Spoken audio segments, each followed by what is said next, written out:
Paradoxes are statements and things which seem to contradict themselves.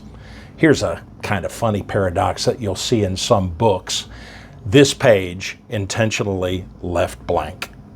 If it has that sentence on it, it's not blank anymore, sort of a lighthearted paradox. But in day 2 of our journey through the Passion Week of Jesus, he poses a couple of very serious paradoxes, and they're found in John chapter 12.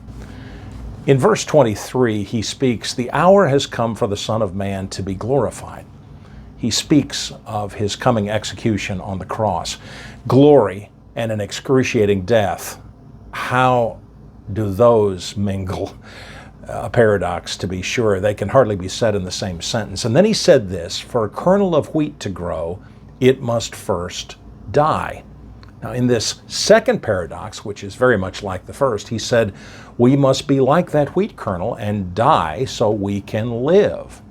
And then Jesus elaborated, if you hate your life, you will gain it. If you love your life, you will lose it.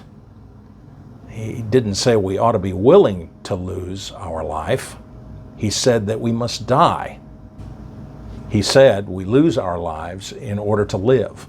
That means that in this season of penitence, we learn to die to self.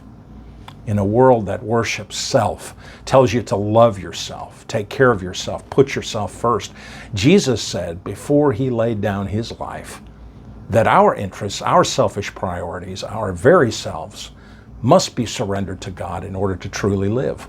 People think happiness and contentment comes from the pursuit of good times, wealth, and pleasure.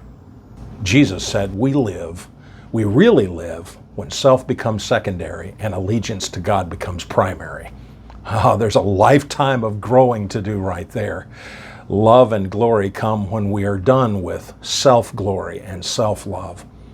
Jesus surrendered his life so he and we could have God's glory, but the paradox is challenging. Dying to live. And when we do that, we exchange our life for his life, and what a glorious life that is.